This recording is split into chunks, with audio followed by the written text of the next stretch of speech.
Pamphlet आप लोग के हाथ में जो बुकलेट मिला हुआ है उसमें मंगलाचरण है प्रथम, तो हम मंगलाचरण करेंगे। हरे कृष्णा कृष्णा कृष्णा हरे हरे, हरे राम राम राम हरे हरे।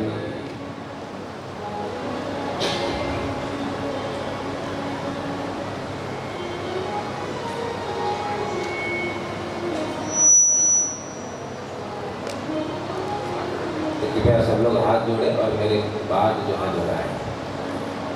ओम नमो भगवते वासुदेवाय।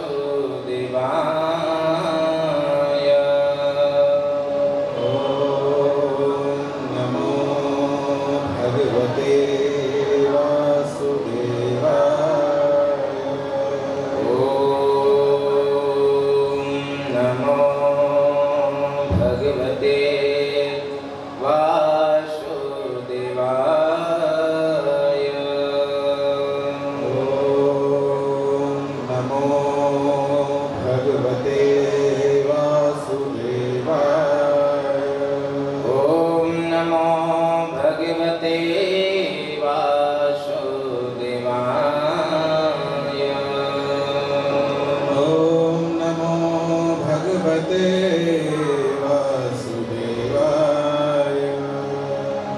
ज्ञानतिमिरान्धस्य ज्ञानाञ्जनशलाकया चक्षुरुन्मिलितं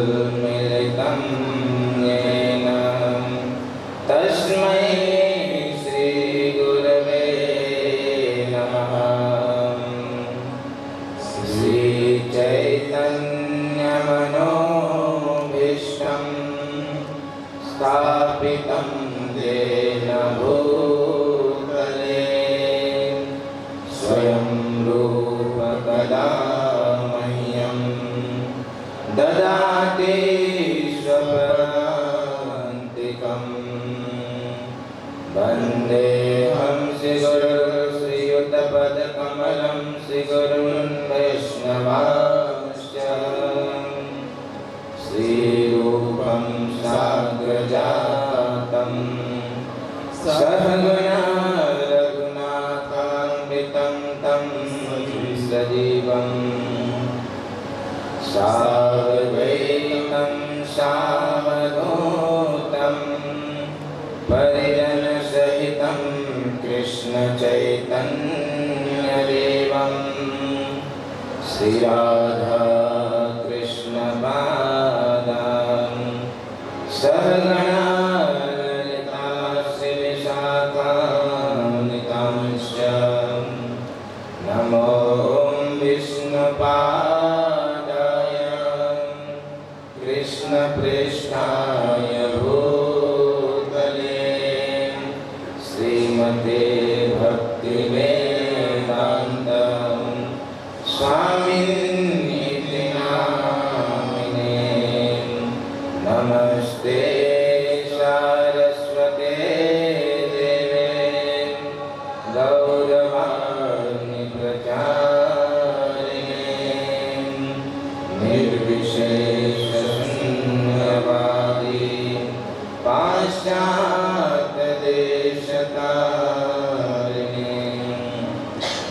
हे कृष्ण करुणा सिन्धो दीनबन्धो जगत्पते गोपेश गोपिकान्त राधाकान्त नमोऽस्तुते। तप्त काञ्चन गौराङ्गी राधे वृन्दावनेश्वरी वृषभानुसुते देवी प्रणमामि हरिप्रिये। वाञ्छाकल्पतरुभ्यश्च कृपा सिन्धुभ्येव च पतितानां पावनेभ्यो वैष्णवेभ्यो नमो नमः। जय श्री कृष्ण चैतन्य प्रभो नित्यानंद श्री अद्वैत गदाधर श्रीवासादि गौरभक्तवृन्द। हरे कृष्णा कृष्णा कृष्णा हरे हरे हरे राम राम राम हरे हरे।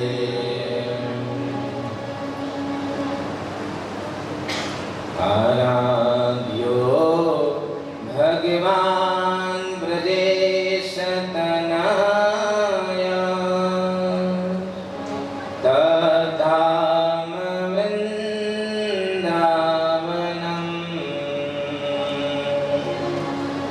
रम्या काचिदुपासना व्रजवधूम् वर्गेण या कल्पिता। श्रीमद्भागवतं प्रमाणम्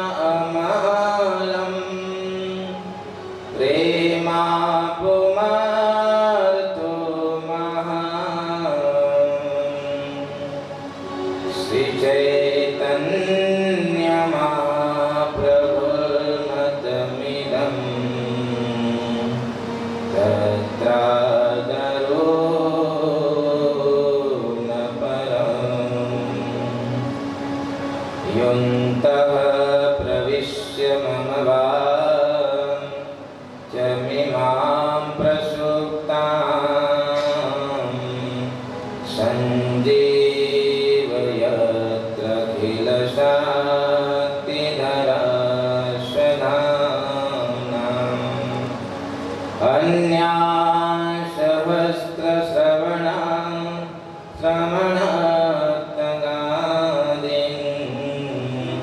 प्राणान्नमो भगवते पुरुषाय तुभ्यं। करारविन्दे न पदारविन्दम्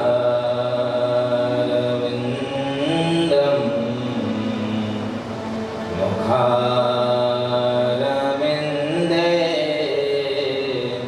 विनिमेषयन्तम् वटास्य पत्रस्य पुटे शयानं बालं मुकुन्दं मनसा स्मरामि।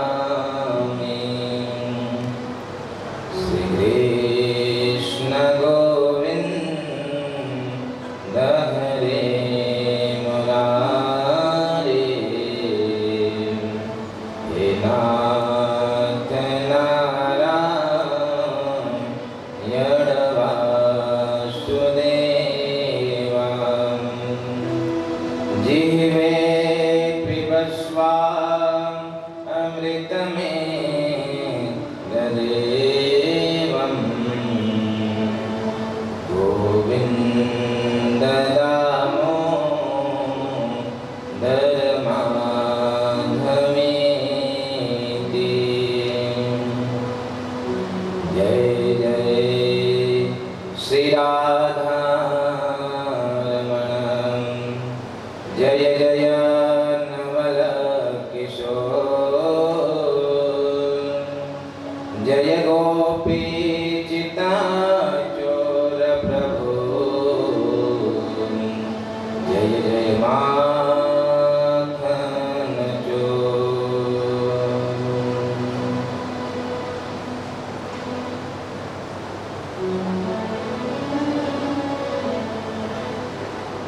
हरे कृष्णा।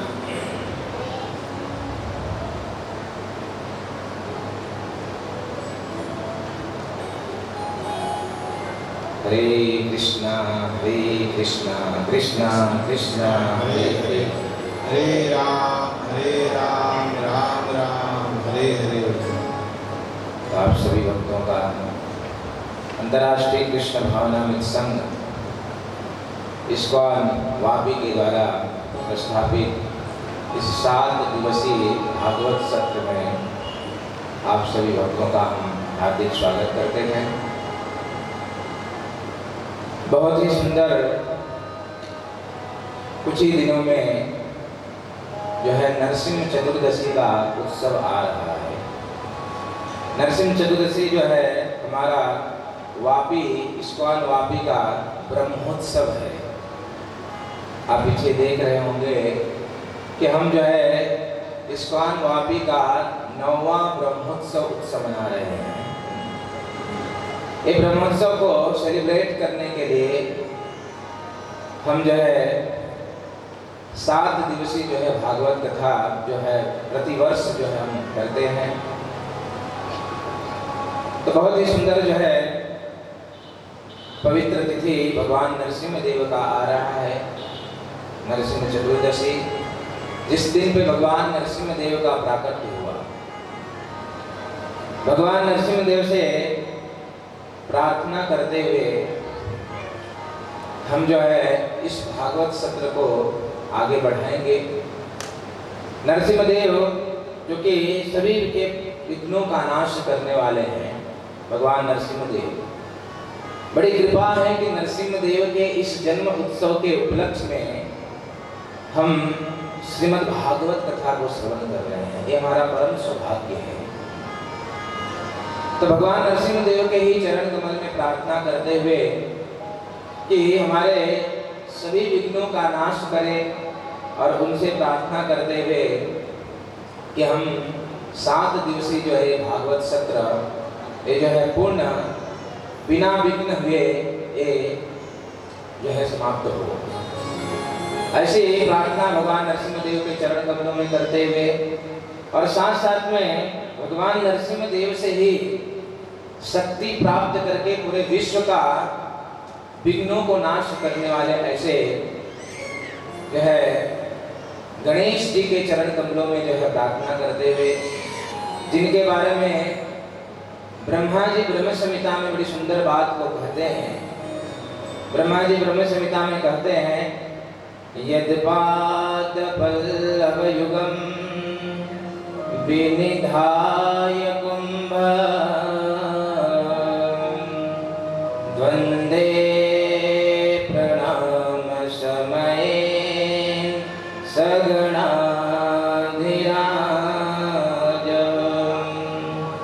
विघ्नान् विहन्तुमलमा सजगात्रजास्याम् गोविन्दमादिपुरुषं तमहं भजामि।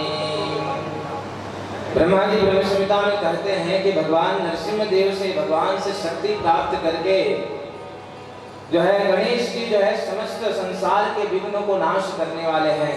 ऐसे गणेश जी के चरण कमलों में प्रार्थना करते हुए और साथ साथ में जो है आप सभी भक्तों से भी हम जो है आप सभी भक्तों को भी बहुत बहुत धन्यवाद देते हुए और विशेष करके आप सभी भक्तों की कृपा से और विशेष करके हमारे मंदिर में अनेक सीनियर भक्त हैं, उनकी कृपा से मुझे गत सत्र से ये ब्रह्मोत्सव में कथा करने का जो है सेवा ये मुझे प्राप्त हो रहा है। ये मेरा परम सौभाग्य है भगवान नरसिंह देव को याद करते हुए कि ये जो बहुत विशेष कार्य है ये मुझे सौभाग्य उनके कृपा से प्राप्त हो रहा है।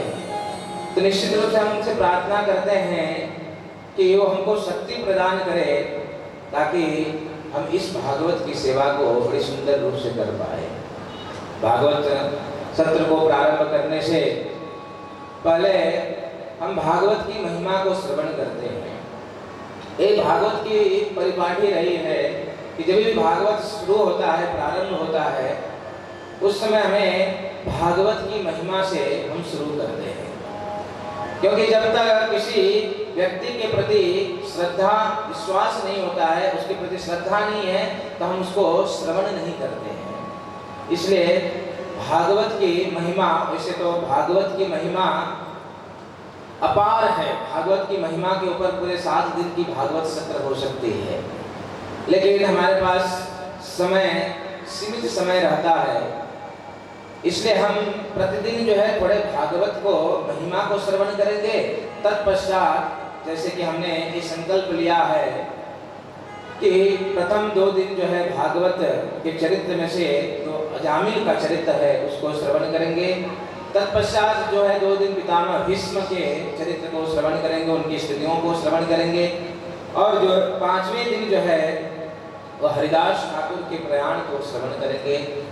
तत्पश्चात प्रहलाद चरित्र, फिर नरसिंह देव का प्राकट्य दिवस नजदीक आ जाएगा, उसके विषय में श्रवण करेंगे। तो भागवत की महिमा जो है का वर्णन करते हुए पद्म पुराण में कहा गया बड़ी सुंदर बात को। भागवत की महिमा का वर्णन करते हुए पद्म पुराण में कहा गया है, काल व्याल मुखालीन जगत्राण विधायकं श्रीमद्भागवतं शास्त्रम् कलौ कृष्णेन भाषितं, कलौ कृष्णेन भाषितं। भागवत की महिमा करते हुए पद्म पुराण में वर्णन आता है, काल व्याल मुखालीन जगत्राण विधायकम, कि संसार में प्रत्येक व्यक्ति जो है काल के मुख में प्रवेश कर रहा है, प्रतिक्षण व्यक्ति काल के मुख में प्रवेश कर रहा है। और जगत त्राण विधायकम, अनेक प्रकार के कष्ट ही कष्ट व्यक्ति के जीवन में है। इस संसार में अनेक प्रकार के कष्ट हैं और अनेक प्रकार के कष्टों के बीच में रहते हुए प्रत्येक व्यक्ति जो है प्रतिक्षण जो है क्या काल के मुख में प्रवेश कर रहा है। पद्म पुराण में वर्णन है कि काल व्यालम मुखालीड़ा जगत त्राण विधायकम, लेकिन श्रीमद् भागवतम शास्त्रम कलौ कृष्णेन भाषितम, कि जब कोई इस श्रीमद् भागवत को श्रवण करता है तो व्यक्ति इस कलयुग के जो है काल के प्रभाव से जो अनेक प्रकार के कष्ट, अनेक प्रकार के दुख इस कलयुग में सता रहे हैं लोगों को, एकमात्र श्रीमद् भागवतम शास्त्रम, श्रीमद् भागवत कथा को श्रवण करते हैं तो निश्चित रूप से वो अनेक प्रकार के जो है कष्ट है, अनेक प्रकार के जो त्रिपाप मनुष्य को सता रहे हैं, उन सारे त्रिपातों से जो है व्यक्ति मुक्त हो जाता है। पद्म पुराण में भागवत की महिमा का वर्णन करते हुए कहा गया है, राज्ञ परच्छितो मोक्षं ज्ञात्वा कमल संभव तोलयामास शस्त्राणि पुराणानि महन्ति च। पद्म पुराण में वर्णन आता है कि राज्ञ परच्छितो मोक्ष ज्ञात्वा कमल संभव, जब एक न्यूज फैला कि परीक्षित को भागवत सुनने से मोक्ष की प्राप्ति हो गई। परीक्षित 7 दिन का ये भागवत सुनने से परीक्षित की मोक्ष की प्राप्ति हो गई। जब ये बात ये न्यूज जब ब्रह्मलोक में जब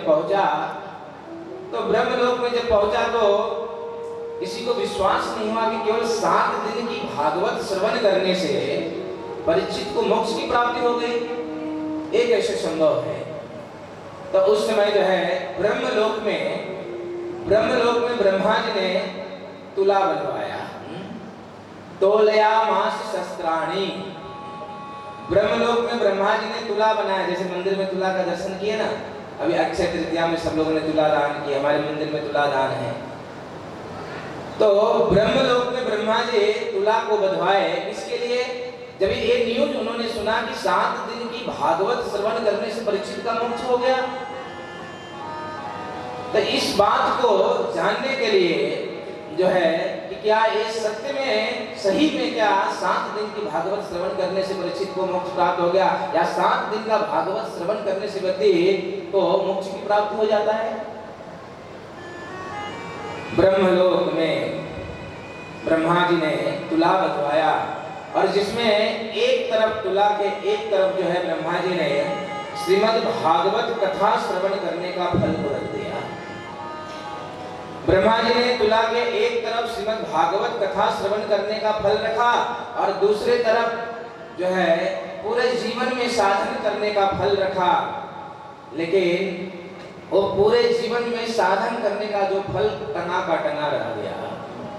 और इतना ही नहीं, फिर उसके बाद जो है पूरे जीवन में यज्ञ करने का फल जो है ब्रह्मा जी ने उस तुला के ऊपर रखा, फिर भी जो है भागवत का भार जो है वो हमेशा दबा ही रहा। और फिर ब्रह्मा जी ने क्या किया कि सभी प्रकार के जितने भी साधन है संसार में, या पूरे जीवन तपस्या करने का फल जो है, और एक साथ में सभी प्रकार के साधनों का फल ब्रह्मा जी ने जब उस पर रखा तो भी ये सारे साधन के फल ऊंचे के ऊंचे रह गया और भागवत कथा श्रवण करने का जो फल जो है वो हम नीचे बैठा ही रह गया। और इस समय जब इस प्रकार का हुआ तो ब्रह्मा जी ने रिजोल्यूशन पास किया। ब्रह्मा जी ने क्या रिजोल्यूशन पास किया कि श्रीमद् भागवत कथा का श्रवण करना जो सभी साधनों में सर्वश्रेष्ठ साधन है और व्यक्ति मोक्ष की प्राप्ति कर लेता है, ये ब्रह्मा जी ने रिजोल्यूशन पास कर दिया। तो भागवत की महिमा वैसे तो अनंत है, लेकिन प्रतिदिन जो है हम कुछ श्लोकों से भागवत की महिमा को श्रवण करते हुए आगे बढ़ेंगे सत्र में अपने।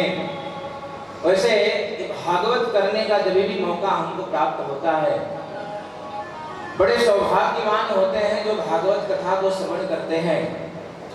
ये मौका भगवान की तरफ से दिया जाता है। जब भी हमको ये मौका प्राप्त होता है तभी हमको उस जगह पे भाग के जाना चाहिए कथा को श्रवण करने के लिए, क्योंकि जीवन में ऐसे बहुत कम चांस होते हैं जब इस प्रकार का मौका प्राप्त होता है व्यक्ति को। हमारे जीवन में मौका, इस प्रकार का मौका बहुत कम आता है, बहुत कम चांस मिलता है, और यह मौका और कोई नहीं, स्वयं भगवान जो है देते हैं। अगर इस मौके से चूक गए तो निश्चित रूप से ये मनुष्य जीवन जो है अधोगति की तरफ चला जाएगा। कभी भी चूकना नहीं चाहिए ऐसे मौकों से कि जहाँ पे भी भागवत सत्र हो रही है, भागवत कथा हो रहा है, वहाँ पे हमको बड़े प्रेम से, बड़े भाव से दौड़ कर जाना चाहिए उस कथा को श्रवण करने के लिए, क्योंकि ऐसे मौके जीवन में बहुत कम आते हैं, बहुत कम आते हैं। नहीं तो जो है अंत समय में पछताना पड़ेगा कि पूरा जीवन निकल गया ऐसे ही और कुछ कर नहीं पाए, मनुष्य जीवन बेकार चला जाएगा। जब भी जीवन में इस प्रकार के मौके आते हैं तो हमको कभी भी उन मौकों को नहीं छोड़ना चाहिए, नहीं तो बड़ा पछतावा होता है। रामायण की वह घटना को अगर याद करें कि यहाँ पे भगवान रामचंद्र को वनवास प्राप्त हो गया, भगवान रामचंद्र को वनवास जाना है अभी, तो उस समय दशरथ जी चाह नहीं रहे थे कि जो है राम जो है वनवास की तरफ जाए, लेकिन राम तो अभी संकल्प कर चुके थे कि अब वनवास, अब वन की तरफ प्रस्थान करना है।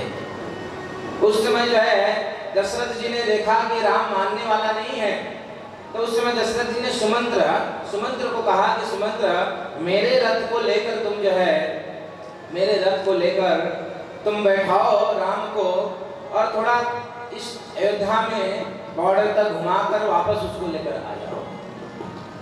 उस समय जो है सुमंत्र जी दशरथ के कहने पे भगवान रामचंद्र, लक्ष्मण, सीता सबको बैठाए और बैठाकर जब लेकर गए, और आप सभी जानते हो कि एक एक करके प्रभु रामचंद्र ने किस प्रकार से प्रजा को वापस भेज दिया, और आगे चलते चलते इस सुमंत्र को भी समझा बुझा के भगवान रामचंद्र ने वापस भेज दिया।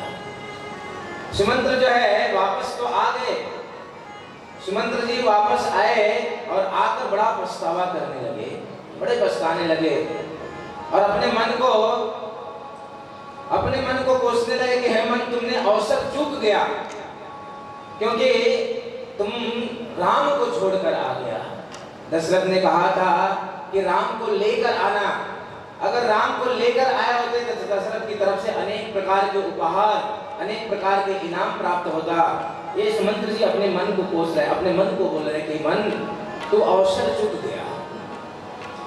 अगर तुम राम को लेकर आया होता तो दशरथ की तरफ से अनेक इनाम प्राप्त होता, और मान लो तुम कि राम ने तुमको समझा बुझाकर भेज दिया, राम नहीं लेकर नहीं आना चाहते थे, तो उस समय तुमको क्या करना चाहिए कि राम के विरह में, राम के प्रेम में, राम के विरह में वहां पे दम तोड़ देना चाहिए, क्योंकि अगर दम तोड़ दिया होता तो निश्चित रूप से अमर हो गया होता।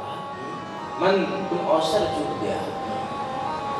जीवन में कभी भी इस प्रकार के चांस जब मिलते हैं ना, तो उस चांस को, उस मौके को कभी छोड़ना नहीं चाहिए, नहीं तो बड़ा पछतावा होगा। ऐसे ही मौका, ऐसा ही चांस श्रीमद् भागवत में सुखदेव गोस्वामी वर्णन करते हैं कि भागवत में ऐसा ही चांस एक व्यक्ति को मिला जिसकी मृत्यु निकट आ चुकी थी, मरने वाला था, मरण शैया पे था, और उसको लेने के लिए यमराज के दूत आ चुके थे, वो नरकगामी होने वाला था।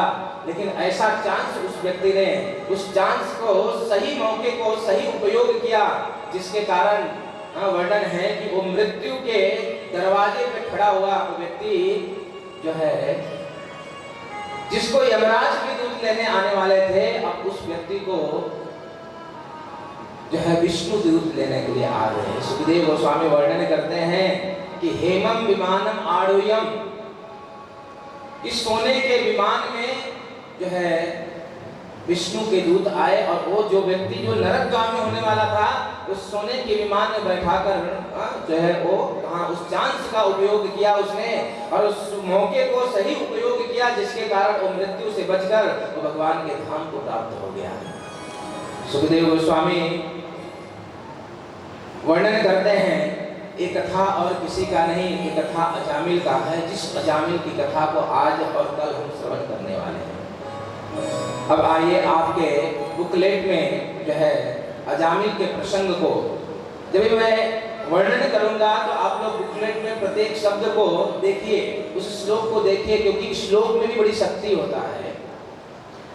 जब उन श्लोकों के द्वारा आप समझने का प्रयास करिए। ये प्रसंग जो है बहुत सुंदर प्रसंग है, अजामिल का चरित्र जो कि भागवत के 6वें स्कंद में आया हुआ है।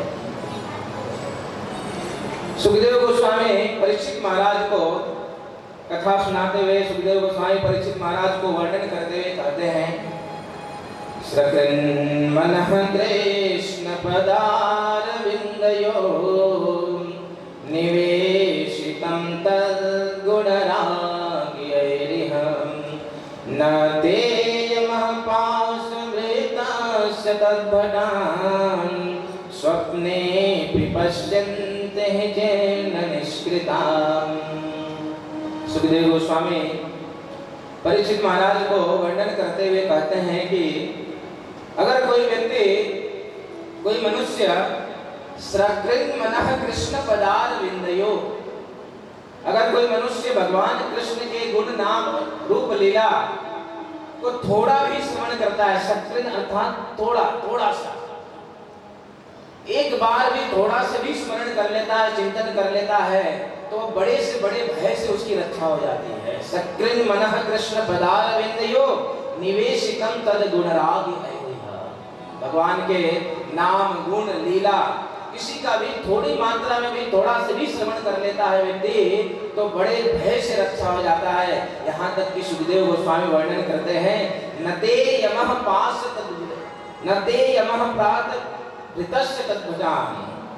कहते हैं कि उसके पास यमराज के दूत उसके स्वप्न में भी नहीं आते हैं अगर कोई व्यक्ति भगवान के नाम गुण लीला का स्मरण कीर्तन चिंतन करता है। और कितना सकृत थोड़ा सा भी, इस बात को भगवद गीता में भगवान कृष्ण भी कहते हैं, नेहा विक्रमणा सुस्ते प्रत्यवायो न वेद्यते स्वल्पमप्यस्य धर्मस्य।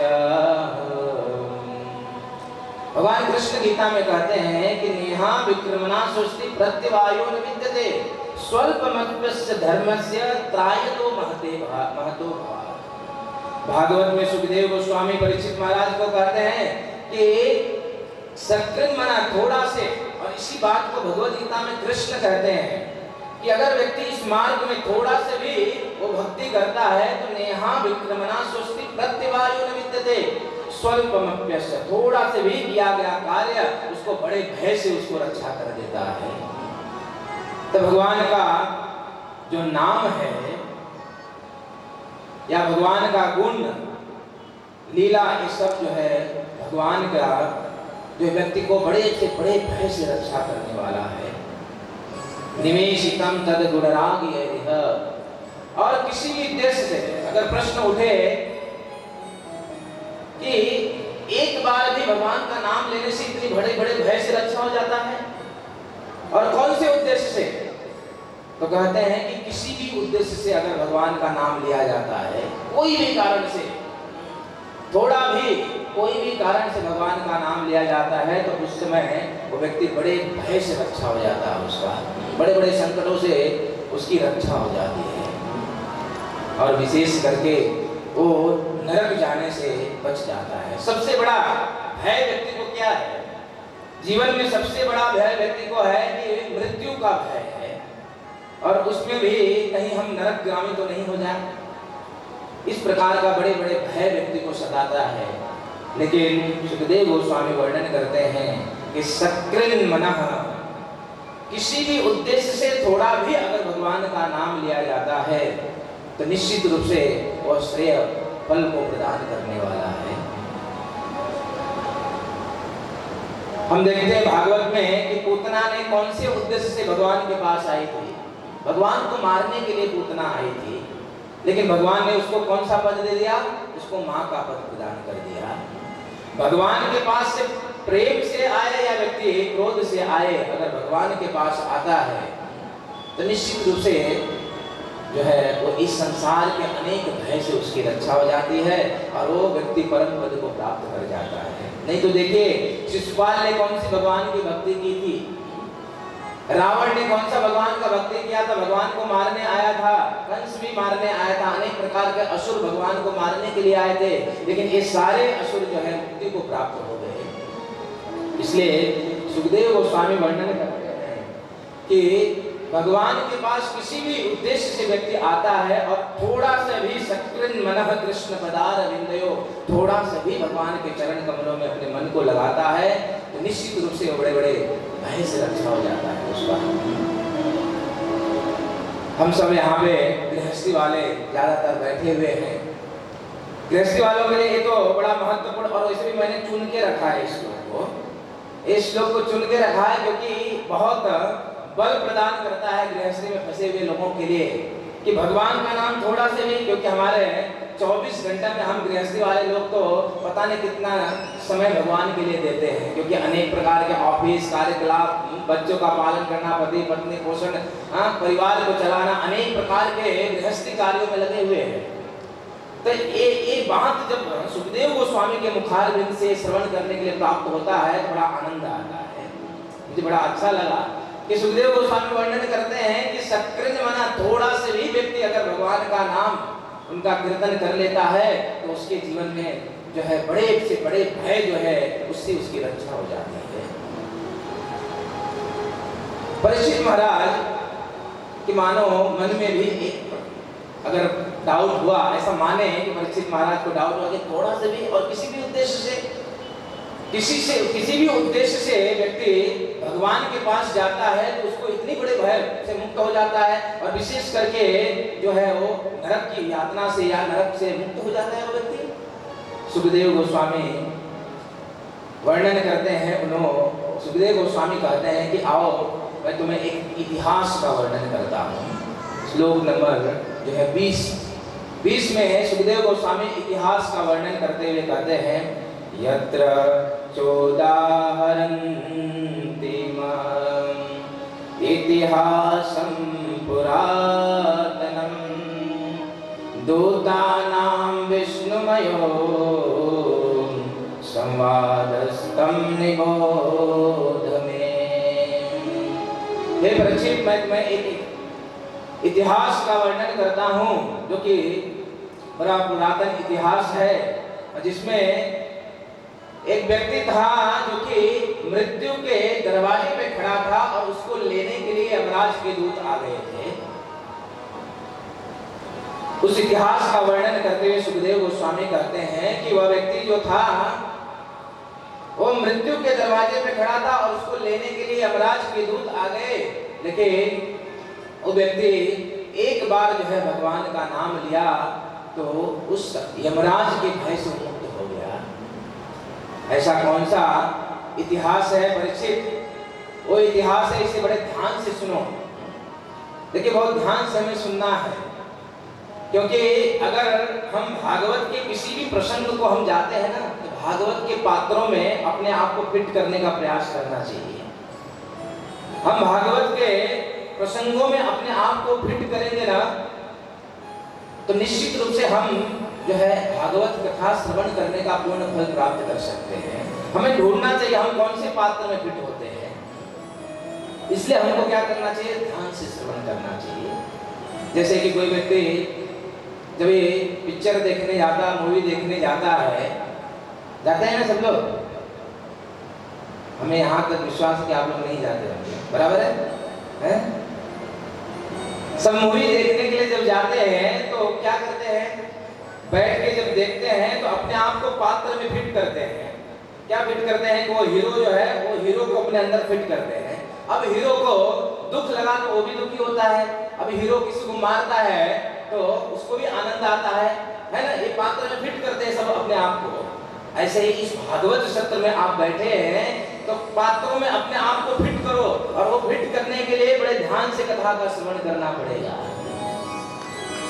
परीक्षित महाराज जो है तो सुखदेव गोस्वामी कहते हैं कि परीक्षित बड़े ध्यान से श्रवण करो, उस इतिहास का मैं वर्णन करता हूँ।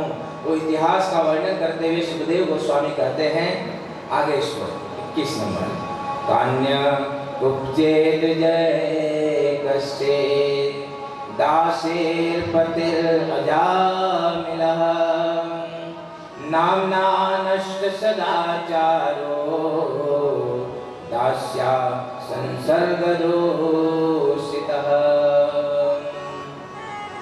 सुखदेव गोस्वामी इस इतिहास का वर्णन करते हुए कहते हैं कि कान्य कुब्ज कन्नौज, जो आज का कानपुर है, कानपुर के शहर का, कानपुर का कन्नौज नामक जिले का एक ब्राह्मण था जिसका नाम था अजामिल। कान्य कुब्जे द्विजः कश्चित् दासित पतिर अजामिलः नामना नष्ट सदाचारो दास्या संसर्ग दूषितः। ये जो अजामिल जो है बड़ा पवित्र ब्राह्मण था, लेकिन दास्या संसर्ग दूषिता, एक दासी के संसर्ग में आया तो पवित्रता को खो बैठा और एकदम दूषित बन गया। सुखदेव गोस्वामी वर्णन करते हैं, स्थान का वर्णन करते हैं, कान्य कुब्ज कन्नौज, जो कि आज कानपुर शहर में है।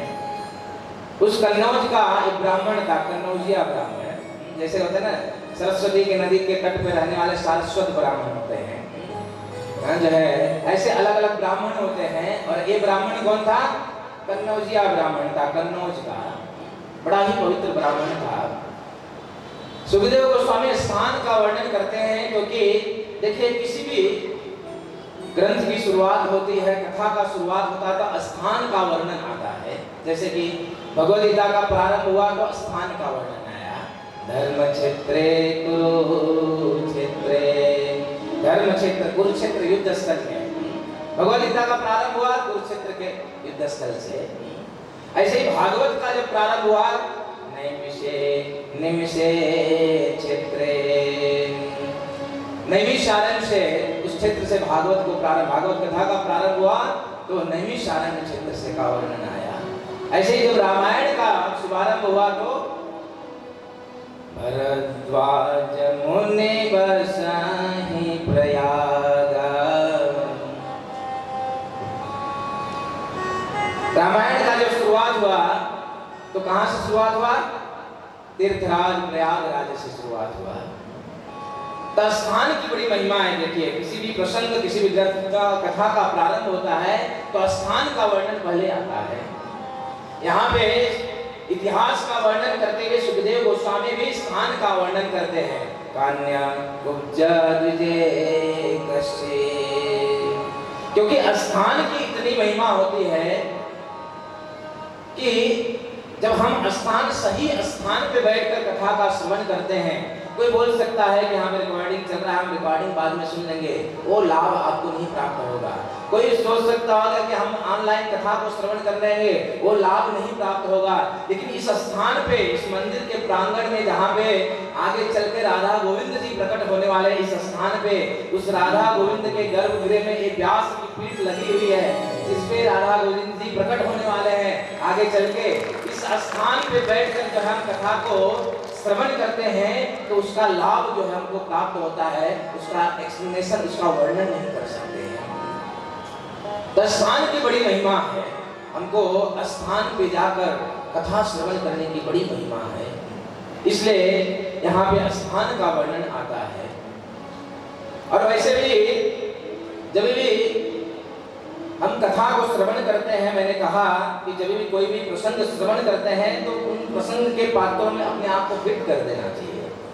यहाँ पे सुखदेव गोस्वामी अजामिल के प्रसंग का वर्णन करते हैं कि यह ब्राह्मण था जिसका नाम था अजामिल। ऐसा देखा जाए तो हम सब अजामिल हैं, हम सब अजामिल हैं। अजामिल शब्द का अनुवाद करते हुए एक आचार्य कहते हैं कि अज मतलब भगवान, जो कि अजन्मा है, भगवान अजन्मा। और अजा मतलब भगवान की माया शक्ति, अजा मतलब भगवान की माया शक्ति, और मिल गया जिसको, जो भगवान की माया शक्ति के अधीन है उसे कहते हैं अजामिल। तब बताइए कौन है ऐसा जो भगवान की माया शक्ति के अधीन नहीं है? हम सभी भगवान के माया के शक्ति के अधीन हैं। हम सभी जो है भगवान के इन 3 गुणों, सतो रजो गुण तमो गुण के अधीन हम सब हैं। भगवान की इस माया शक्ति के अधीन सब हैं। इसलिए हम सभी को अपने आप को इस अजामिल के पात्र में बैठा रहना चाहिए, क्योंकि जब इस पात्र में बैठाते हुए कथा का श्रवण करेंगे तो निश्चित रूप से हमारे जीवन में एक बहुत बड़ा परिवर्तन आएगा। निश्चित रूप से हमारे जीवन में जो है एक नया जो है आनंद की उपलब्धि प्राप्त होगी, एक नया आनंद प्राप्त होगा हम सभी को। तो ये ब्राह्मण था अजामिल, लेकिन सुखदेव गोस्वामी कहते हैं ब्राह्मण था, लेकिन क्या हुआ? दास्या संसर्ग दूषिता, वो एक दासी का संसर्ग करके, उसकी संग करके वो दूषित हो गया। देखिए ब्राह्मण जो होता है व्यक्ति, जन्म से ब्राह्मण, इस कलयुग में जन्म से ब्राह्मण कोई नहीं होता है। जन्मजा जायते शूद्र, जन्म से इस कलयुग में सब लोग शूद्र हैं। ब्राह्मण वो है जिसके बारे में कहा गया है, जन्मना जायते शूद्र संस्कार वेद्विजा वेद पाठात् भवेत् विप्र ब्रह्म जानाति इति ब्राह्मण। ब्राह्मण कौन है? जो वेदों को जानने वाला है, और ब्राह्मण वह है जो ब्रह्म को जानता है। ब्रह्म जानाति इति ब्राह्मण, वो ब्राह्मण है। लेकिन आजकल के जो ब्राह्मण हैं, तथाकथित ब्राह्मण, वो क्या कर रहे हैं? अनेक प्रकार के मांसाहार को कर रहे हैं, नशा करते हैं, शराब पीते हैं। ऐसे कितने ब्राह्मणों को मैं जानता हूँ जो कि मांसाहार करते हैं, शराब करते हैं, फिर भी कर्मकांड की विधि को संपन्न करते हैं। क्या फायदा ऐसे कर्मकांडी ब्राह्मण से जो के अपने ब्रह्मत्व को धारण नहीं किए हैं और इस प्रकार का कार्य करे, उससे क्या लाभ प्राप्त होने वाला है? ब्राह्मण जब अपने ब्रह्मत्व में नहीं स्थित है तो वो ब्राह्मण जो है संसार के लिए कलंक बन जाता है। क्योंकि ऐसे ब्राह्मण जब इस प्रकार के विधि विधानों को जब संपन्न करते हैं तो उस विधि विधानों से केवल जो है नुकसान ही होने वाला, समाज का कोई भी अच्छा कार्य नहीं होने वाला है। एक ब्राह्मण जिनको मैं जानता हूँ वो मांसाहार करते हैं, तो एक दिन ऐसे ही चलते चलते रास्ते में मिल गए, तो मैंने कहा कि आप ब्राह्मण के कार्य करते हो, यज्ञ हवन इत्यादि करते हो, आप जन्मजात ब्राह्मण हो, इस प्रकार का मांसाहार और नशा क्यों करते हैं? तो उस समय उस ब्राह्मण ने कहा, उस ब्राह्मण देवता ने कहा कि महाराज हम ब्राह्मण के कार्य करते हैं, वो तो हमारा जो है पेशा है, और वैसे भी जब ये कार्य करने होते हैं, ये जब कार्य करने होते हैं तो उस दिन जो है हम जने वने उतार के, तो मांसाहार जब करना होता है तो जने वने उतार के हम खा लेते हैं, उसके बाद जने फिर से पहन लेते हैं। ऐसे ब्राह्मण से क्या लाभ? ऐसे ब्राह्मणों से पूजा कराने से।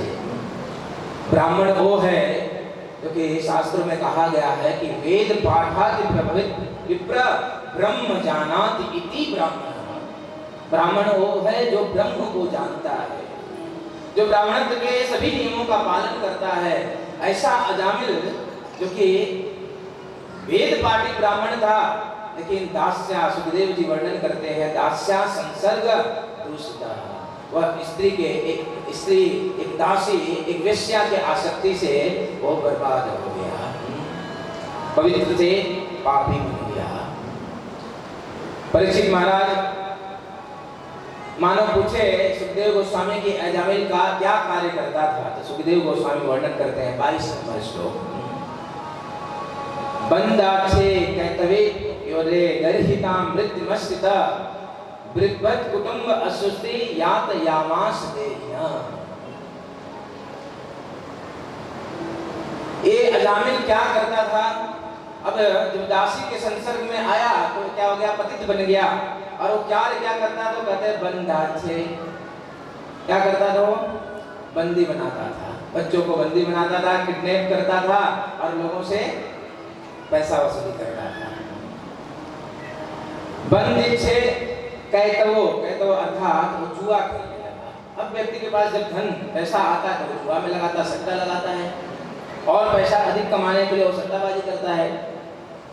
तो सुखदेव गोस्वामी वर्णन करते हैं कि ये दास्या संसर्ग दूषिता, ये अजामिल जो है दासी के संसर्ग से वेश्या के संगत में जब आया तो अनेक प्रकार के जो है गलत कार्य करने लगा। ये पवित्र ब्राह्मण बंदी बनाने लगा, जुआ खेलने लगा, चोरी करने लगा, गरिता एकदम निंदनीय से निंदनीय कार्य करने लगा, और वृत्ति मास्तिता ये वेश्यागिरी करने लगा।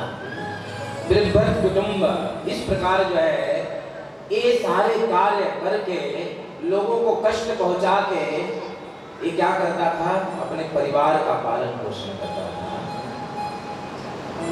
देखिए भक्तों, परिवार के पालन पोषण करने से इस प्रकार करने के लिए परिवार का पालन पोषण करना हमारा कर्तव्य है, लेकिन उस कर्तव्य का निर्वाह करने के लिए इस प्रकार का चोरी करना, जो है जुआ खेलना, लोगों को तकलीफ से प्राप्त किया हुआ पैसे से जब हम परिवार का पालन पोषण करते हैं तो वो परिवार कभी भी सुखी नहीं हो पाता है, कभी भी सुखी नहीं हो पाता है। इसलिए अंतर्राष्ट्रीय कृष्ण भावनामृत संघ के संस्थापकाचार्य विश्वामित्र ऋषि भक्तिवेदांत स्वामी श्रील प्रभुपाद अपने अनेक तात्पर्यों में वर्णन किए हैं कि कभी भी परिवार का पालन पोषण करने के लिए गलत कार्य को न करें, गलत कार्य करके संपत्ति, गलत कार्य करके धन को नहीं कमाए, क्योंकि वो धन जो है व्यक्ति के अधोगति का कारण बन जाता है। गलत कार्य कभी नहीं करें। इसलिए जब कोई भी व्यक्ति इस स्वान के संसर्ग में आता है तो जैसे ही संसर्ग में आता है उस व्यक्ति को हम क्या बताते हैं कि 4 नियमों का पालन करने के लिए बताते हैं। मांसाहार नहीं करना है, शराब नहीं पीना है, जुआ नहीं खेलना है, अवैध स्त्री संग नहीं करना है। इस प्रकार के जो ये 4 नियम हैं व्यक्ति को दृढ़ता से पालन करने का शिक्षा जो है ये अंतर्राष्ट्रीय कृष्ण भावनामृत के द्वारा प्रदान किया जाता है, और उसके संरक्षण में रखते हुए उस व्यक्ति का, उस मनुष्य का आध्यात्मिक जीवन को पोषण किया जाता है। तो कभी भी हम जो है गलत धारणा से या जुआ चोरी करके किसी अन्य को तकलीफ देकर जो है कभी भी अपने परिवार को जो है शांति नहीं दे सकते, सुख नहीं दे सकते हैं। सुखदेव गोस्वामी वर्णन करते हुए कहते हैं कि इस प्रकार जो है गलत कार्य करते जो है अजामिल का एवं निवसतस्तस्य लालयन्नास्य तत्सुतां कालोत्यागान् महान् राजन् नष्टसिद्ध्यायुषस्मः। जब मैं उस श्लोक का उच्चारण करता हूँ तो आप लोग उसको देखिएगा, क्योंकि शब्दों में, इन श्लोकों में बड़ी शक्ति होता है। सुखदेव गोस्वामी वर्णन करते हैं कि इस प्रकार जो है दास्या संसर्ग, दासी के संसर्ग और वेश्यावृत्ति करते करते अनेक लोगों को कष्ट देते ये अजामिल का एवं निवसतस्य, इस तरह रहते हुए जो है लालयत अपने परिवार का पालन पोषण करते हुए इस अजामिल का, हे राजन, इस अजामिल का नष्ट सिद्ध्यायुषः समा, जीवन का 88 साल निकल गया। जीवन का कितना साल निकल गया? 88। नष्ट सिद्ध्यायुषः समा, जीवन का 88 साल यूं चला गया। 88 साल से पता चलता है कि एक घटना और किसी युग की नहीं, एक घटना कलयुग का है, क्योंकि कलयुग में व्यक्ति का उम्र कितना है? 100 साल। लेकिन 100 साल तो कहने के लिए हो गया है, व्यक्ति 50 तक भी नहीं पहुंच रहा है, 60 में टपक जा रहा है, 77 में टपक जा रहा है, क्योंकि काल ही कुछ ऐसा कर रहा है। जीवन सही गति, सही दिशा की तरफ नहीं जा रहा है, इसलिए व्यक्ति के धीरे धीरे उसका स्वास्थ्य से लेकर हर एक चीज जो है क्षीण होते जा रहा है। सुखदेव गोस्वामी वर्णन करते हैं कि इस अजामिल जो कि गलत कार्य करते कालोत्याग महागमन, बहुत समय, बहुत काल बीत गया और जीवन का 88 साल अजामिल का निकल गया। आगे सुखदेव गोस्वामी वर्णन करते हैं तस्य प्रवयसः पुत्रा 10 तेषां तु योऽहम् बालो नारायणो नामना पितोश्च दैतो वृद्धम्। सुखदेव गोस्वामी वर्णन करते हैं कि तस्य, उस जो है दासी, उस वेश्या के 10 पुत्र थे। उस वेश्या के 10 पुत्र थे, अजामिल के 10 पुत्र नहीं, वेश्या के 10 पुत्र। अभी वेश्या को लेकर घर में आया था, वेश्या का पालन पोषण कर रहा था। तो अब वेश्या का कोई पति थोड़ी ना होता है, वेश्या का एकमात्र पति होता है। वो क्या है? धन, पैसा, एकमात्र पैसा। इस अजामिल के ये जो वेश्या थी जिसको अजामिल ने रखा था, इसके 10 पुत्र थे, ऐसा सुखदेव गोस्वामी वर्णन करते हैं। और ये अजामिल उस वेश्या से इतना आसक्त था, इतना आसक्त था, इतना आसक्त था कि इन 10 पुत्रों को भी अपना पुत्र मानता था। कंफर्म नहीं था कि उसके ही पुत्र थे।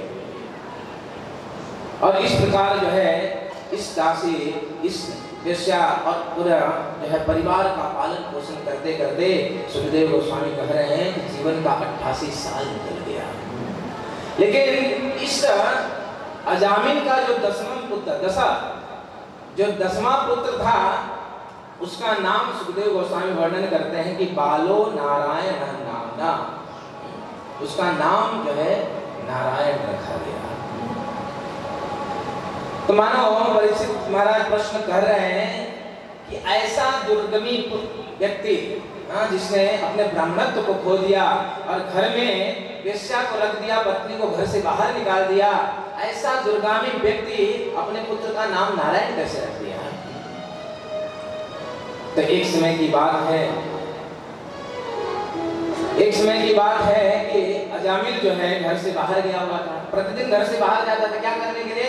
सुखदेव गोस्वामी उसका वर्णन किए, चोरी करने के लिए, किडनैपिंग करने के लिए और अनेक प्रकार से गलत कार्य करने के लिए, और लोगों को ठग कर चोरी कर और जैसे तैसे पैसे कमाकर, क्योंकि वेश्या को रखा था तो वेश्या का पैसा उसको पैसा नहीं है तो वे तो रुकेगी नहीं, इसलिए अनेक प्रकार से चोरी करता था, डाका डालता था। लेकिन वो वेश्या को पालन पोषण करके बड़ा आसक्त हो गया था उससे।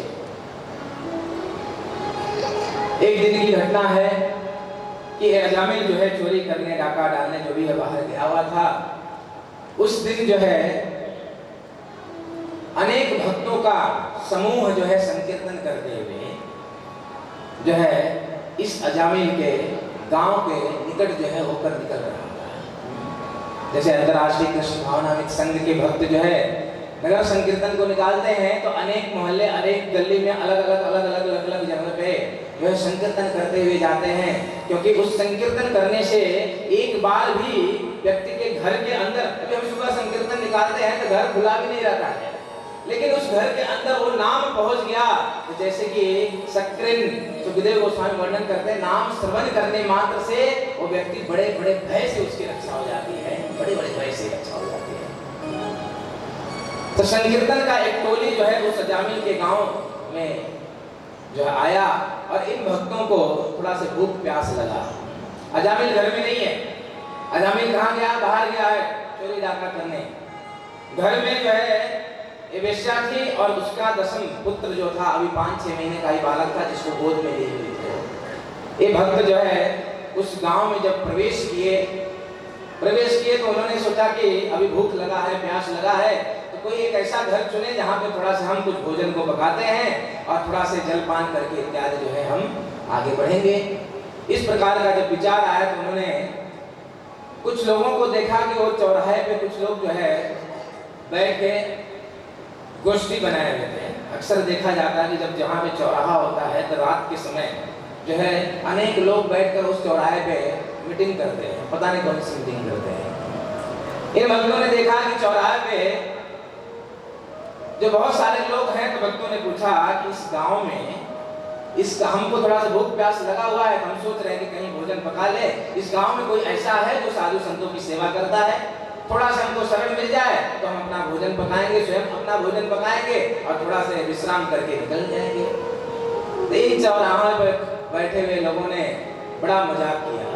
कभी कोई होता है ना, हरे कृष्णा वाले जाते हैं टकले, इस प्रकार का लोग मजाक करते हैं। ये हरे कृष्णा वालों को कुछ काम धंधा है ही, सुबह निकल जाते हैं, संडे का दिन है, आराम करने का दिन है, आराम से 9 बजे से सोने का समय आ जाते हैं, सुबह गली में पता नहीं कहाँ से, इन लोगों को कोई काम धंधा है ही नहीं। इन चौराहे पर पड़े हुए लोगों ने बड़ा मजाक किया और मजाक करते हुए कहा कि हाँ एक व्यक्ति है जो बड़ा साधुओं की सेवा करता है। कौन व्यक्ति है? तो अजामिल प्रभु करके उनका घर है। देखिए नाम प्रभु इसमें शूट भी नहीं हो रहा है, अजामिल प्रभु। अजामिल करके एक व्यक्ति है जो कि बड़ा साधु संतों का सेवा। अब इन लोगों ने तो बड़ा मजाक किया, क्योंकि उनको मालूम था उस घर में जाएंगे तो इन लोगों का टकला पड़ेगा वो, क्योंकि यही करता था। अब तो पहले तो ब्राह्मण था, वेद पराठी ब्राह्मण का, अब तो दासी के संसर्ग से अब तो विपरीत हो गया। जो भक्तों से प्रेम करता था उस भक्तों से द्वेष करने लगा, अब देखना भी पसंद नहीं करता था। तो एक भक्त बड़े सरल, उन्होंने जब इस प्रकार एड्रेस मिला कि चलो अजामिल का घर है, पूछते हुए गए और उस घर में जब गए, अजामिल तो बाहर गया हुआ था, लेकिन वो वेश्या वो अपने छोटे पुत्र को लेकर जो है बाहर दरवाजे पर जब आई तो इन संतों को देखा। इन संतों ने निवेदन किया कि हमको भूख प्यास लगा हुआ है और जो है थोड़ा से आप हमको स्थान दे देंगे तो थोड़ा सा हम भोजन पकाएंगे और थोड़ा सा जलपान करके यहाँ से प्रस्थान करेंगे। उस वेश्या ने सोचा कि चलो कुछ भी कैसे भी हो, साधु संतों का पदार्पण हुआ, हमारा जीवन तो ऐसे भी वेश्या गृह में निकल गया है। और सौभाग्य की बात यह है कि अजामिल घर पे नहीं है, नहीं तो अब तक तो डंडा लेके भगा दिया होता। तो दासी ये जो है वेश्या ने सोचा कि कोई बात नहीं है, आप लोग जो है क्या करें, भोजन पका लीजिए। आप लोग भोजन पकाए और सभी साधु संत जो है वहां पे भोजन पकाने लगे। अब भोजन पकाने के लिए तो एक दो लोग ही लगते हैं ना, लेकिन ये लोग टोली के साथ में थे। तो प्रश्न उठता है कि बाकी लोग क्या किए। जब संत समूह जब जाता है किसी के घर पे तो क्या करता है, कीर्तन करता है। तो आइए थोड़ा से हम भी, इधर भोजन पक रहा है, हम भी थोड़ा से भोजन पकते पकते थोड़ा सा हम भी कीर्तन कर लेते हैं। हरे कृष्णा कृष्णा कृष्णा हरे हरे, हरे राम राम राम हरे हरे।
कृष्णा हरे हरे,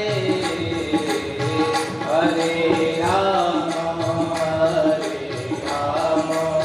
राम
गोपाल हमारे घर कीर्तन में। आना मदन गोपाल हमारे घर कीर्तन में। ओ आना मदन गोपाल हमारे घर कीर्तन में। आना मदन गोपाल हमारे घर कीर्तन में। भक्तों का मान बढ़ाना हमारे घर कीर्तन में। भक्तों का मान बढ़ाना हमारे घर कीर्तन में। भक्तों का मान बढ़ाना हमारे घर कीर्तन में। भक्तों का मान बढ़ाना हमारे घर कीर्तन में। आना मदन गोपाल हमारे घर कीर्तन में। आना मदन गोपाल हमारे घर कीर्तन में। आना मदन गोपाल हमारे घर कीर्तन में। आना मदन गोपाल हमारे घर कीर्तन में। आप पधारे काज सुधारे। आप पधारे मन सुधारे। आप पधारे काज सुधारे। आप पधारे मन सुधारे। आप पधारे काज सुधारे। आप पधारे काज सुधारे। अपने चरण लगाना हमारे घर कीर्तन में। अपने चरण लगाना हमारे घर कीर्तन में। अपने चरण लगाना हमारे हर कीर्तन में। अपने चरण लगाना हमारे हर कीर्तन में।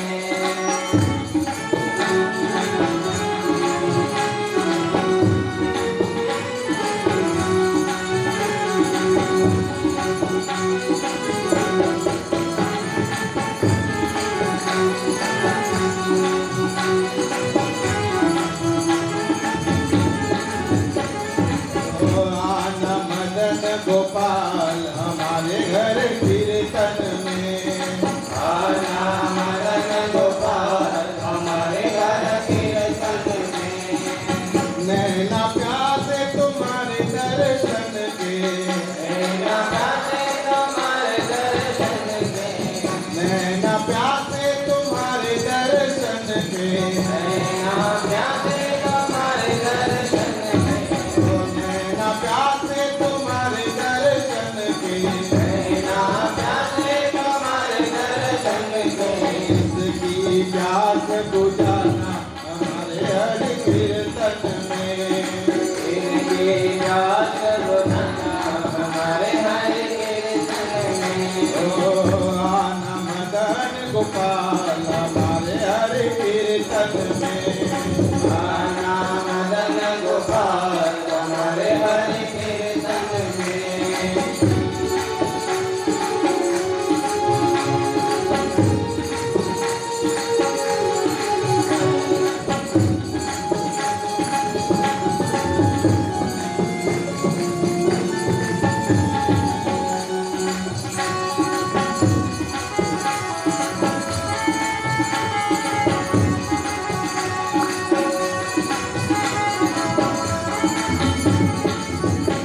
गोपाल हमारे हरि कीर्तन में।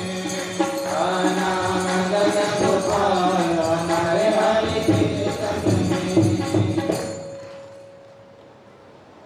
इस प्रकार अजामिल के घर में साधु संतों के द्वारा, भक्तों के द्वारा बड़ा सुंदर कीर्तन हुआ। अब क्या, भोजन तैयार हो गया।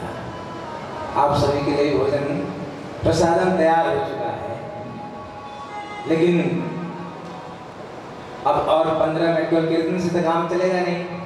अंतर्राष्ट्रीय कृष्ण भावनामृत संघ के कहीं भी भक्त जाते हैं तो केवल कीर्तन ही नहीं, कीर्तन के साथ साथ में कुछ उपदेश भी। तो और एक 15 मिनट कम से कम अजामिल के घर से बाहर निकाल दीजिए भक्तों को, नहीं तो पता नहीं चला कि भाई अजामिल आ गया तो फिर लेने के देने पड़ जाएंगे।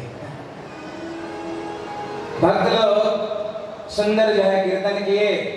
उस अजामिल के घर में उसकी अनुपस्थिति में सुंदर पकवान बना, भोजन बना और भक्तगण उसको ग्रहण किए। और ग्रहण करने के बाद जब वो प्रस्थान करने लगे तो उन्होंने देखा कि ये इतने, अभी अजामिल 88 साल का हो गया, तो ये तो 80 साल का ही होगी।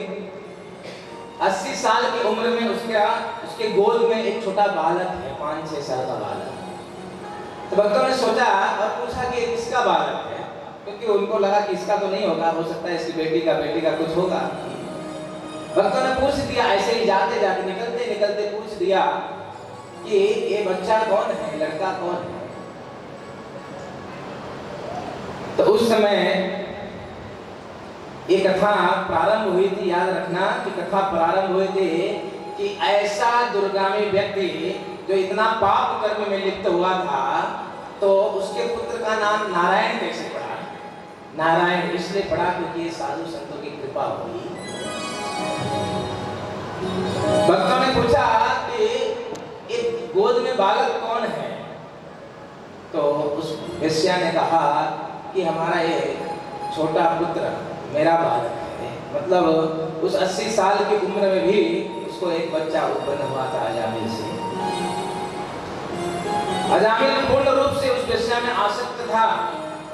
जब इस साधु संतों ने देखा कि इस उम्र में इसके गोद में 5-6 महीना का है बालक, उस साधु संतों ने सोचा कि वैसे भी इसने बड़ी सेवा किया है, हम इसको कुछ दे नहीं पाए तो धन्यवाद बोलते बोलते साथ में उन्होंने कहा, क्या हम आपके इस बच्चे का नामकरण कर सकते हैं, नाम रखा है क्या।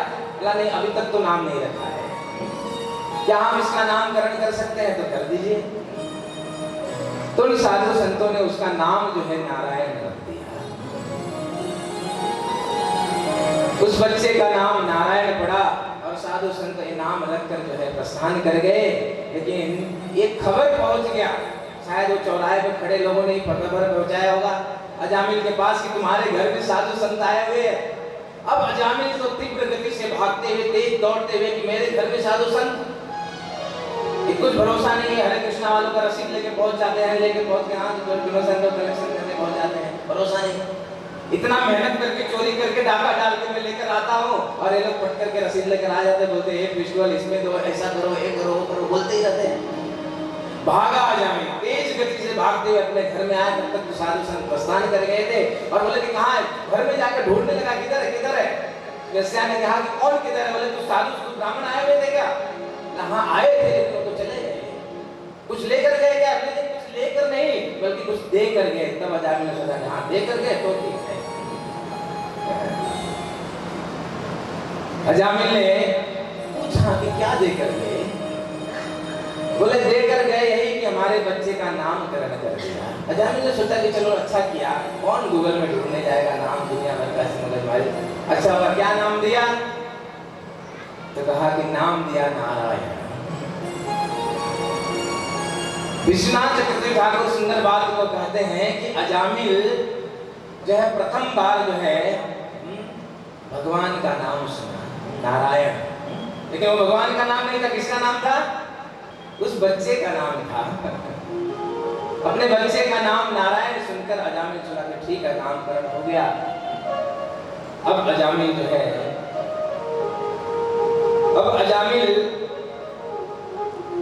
इस नारायण से, क्योंकि छोटा पुत्र था इसका, और देखा ऐसा जाता है घर में 3-4 बच्चे हैं तो जो सबसे छोटा पुत्र, जो सबसे छोटा बच्चा है, माता पिता की प्रेम जो है, उनका लाड़ जो है ज्यादा उस छोटे बच्चे के प्रति होता है।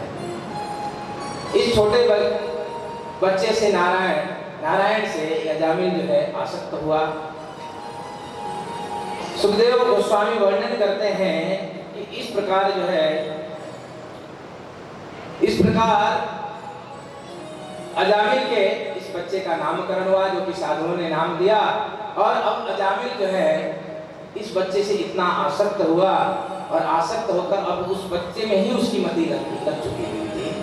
सुखदेव गोस्वामी वर्णन करते हुए श्लोक संख्या 25 में कहते हैं, स बृहदस्य तस्मिन् अभर्गे कलभाषिणे निरीक्षाणस्तल्लीला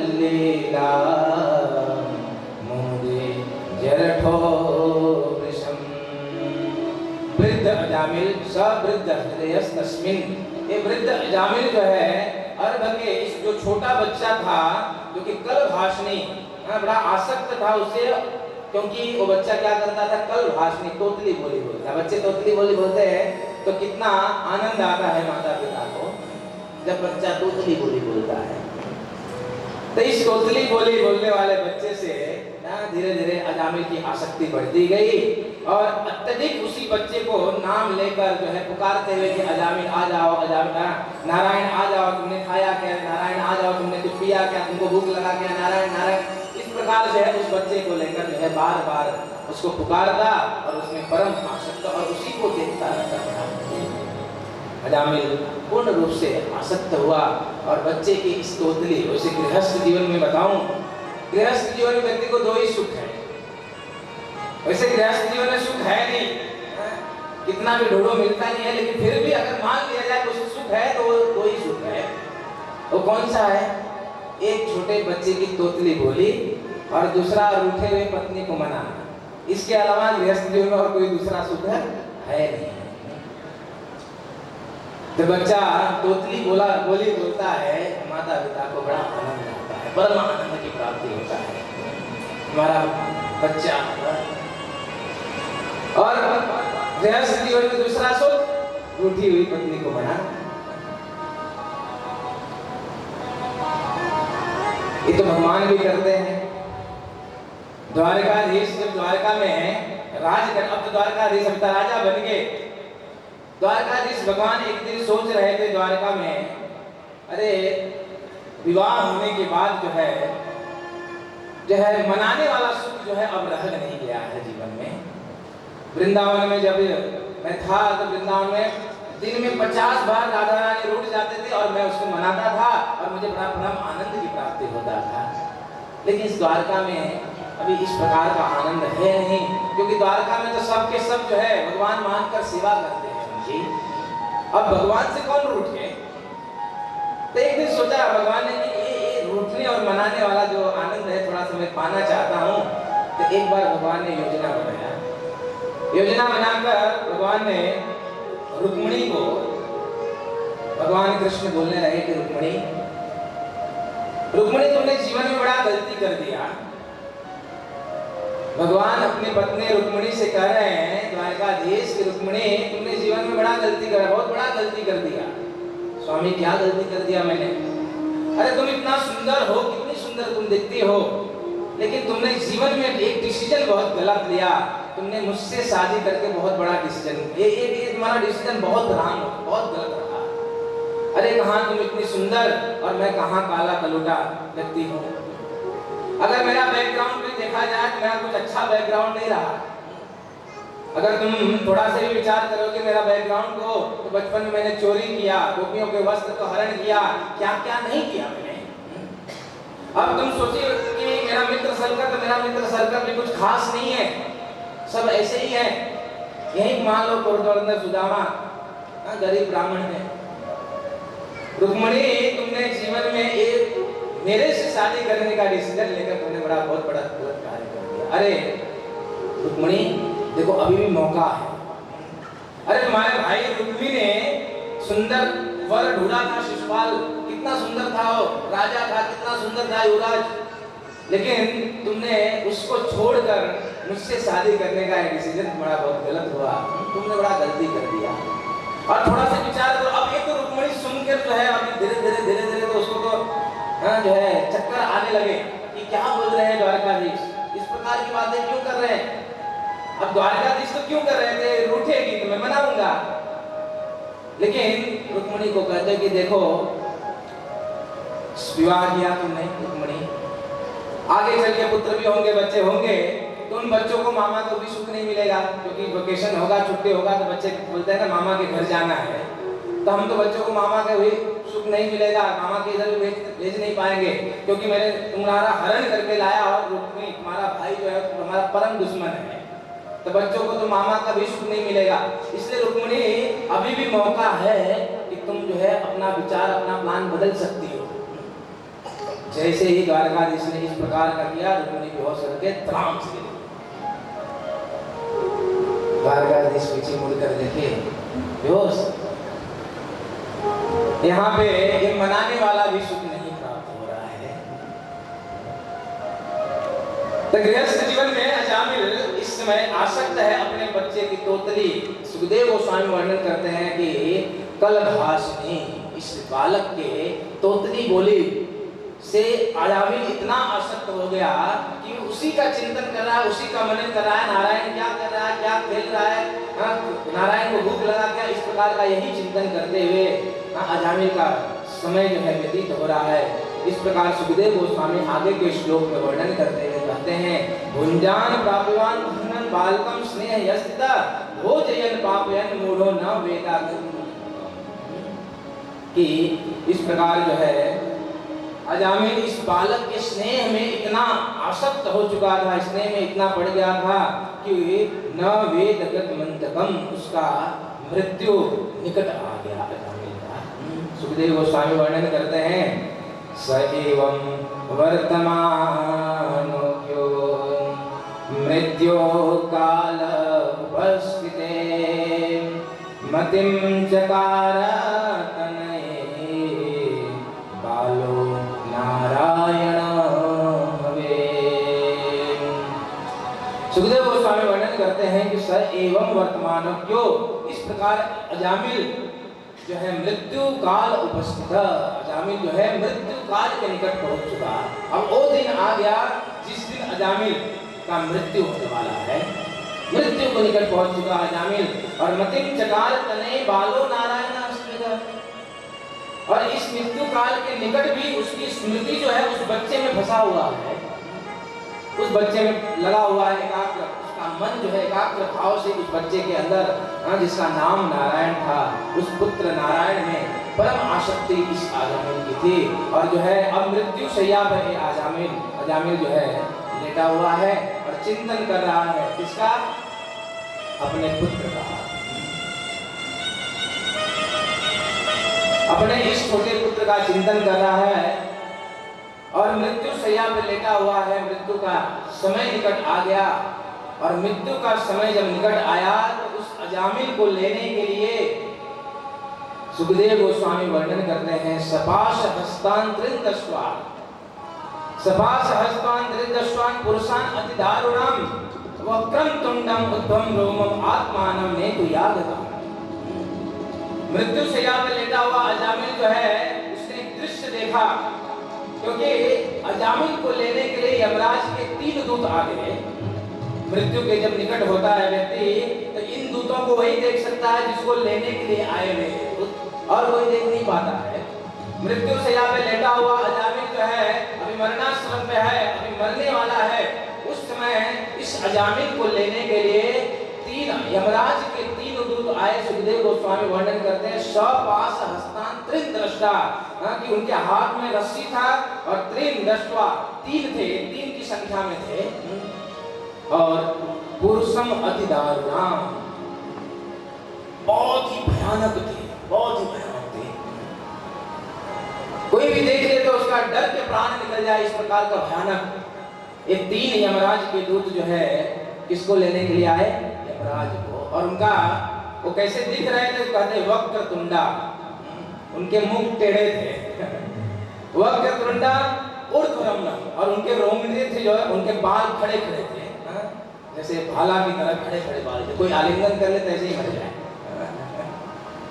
वक्रतुंडान ऊर्ध्वरमणम आत्मानं नेत्रयागतान, उस अजामिल के आत्मा ने अजामिल ही आत्मा है, उस शरीर से अजामिल के उस आत्मा को निकालने के लिए यमराज के 3 दूत इस भयानक स्थिति में जो है अजामिल के सामने आकर खड़े रहे। तो प्रश्न उठता है कि अजामिल उस समय क्या कर रहा था? तो सुखदेव गोस्वामी वर्णन करते हैं, दूरे क्रीडन आसक्तम पुत्रम नारायण स्मृतम लावितेन स्मरेण उच्चे आजुहावत इंद्रः। उस समय जब यमराज के दूत लेने आए थे, ये मृत्यु शैया पे लेटा हुआ था अजामिल, और उस समय जब ये दूतों को देखा तो उसको तुरंत बहुत भय हुआ। देखिए, मृत्यु का भय तो सबको होता है, मृत्यु का भय सभी को सताता है, जीवन में कुछ घटित हो या न हो, लेकिन एक चीज जरूर घटित होने वाले है, वो क्या है? मृत्यु निश्चित रूप से आने वाली है। कोई कितना भी प्रयास कर ले, लेकिन इस मृत्यु से कभी व्यक्ति बच नहीं सकता है। इन यमराज को दूतों को देखते हुए तुरंत मन में एक और भय उत्पन्न हुआ, क्योंकि आसक्ति किससे था? अपने पुत्र से आसक्ति था, और पुत्र को तुरंत उसने दृष्टि देखा, दूरे क्रीडन आसक्तन, अपने पुत्र से आसक्त इस अजामिल ने अपने पुत्र को दूर खेलते हुए देखा, और उसने सोचा कि कहीं ये मेरा पुत्र इन दूतों को देख लेगा तो ये भी भयभीत हो जाएगा, मेरा पुत्र डरना नहीं चाहिए। इसलिए उस पुत्र का नाम स्मरण किया, नारायण मेरे पास आ जाओ, नारायण मेरे पास आ जाओ, नारायण मेरे पास आ जाओ, इस प्रकार जो है पुकारने लगा। लावितेन स्मरण उच्चे, अत्यंत ऊंची आवाज में जो है ये चिंता से पूरित होकर आजुहावा अकुलेन्द्रियः, चिंता से पूरित होकर जो है ये अजामिल जो है अपने पुत्र का स्मरण करने लगा, अपने पुत्र का जो है चिंता करने लगा कि कहीं मेरा बच्चा डर न जाए। सोचिए, यमराज के दूत लेने आए हैं और अजामिल क्या सोच रहा है? कहीं मेरा पुत्र डर न जाए। उसको भी मृत्यु का तो भय है, लेकिन उससे ज्यादा जिसमें आसक्ति उसको चिंतन कर रहा है।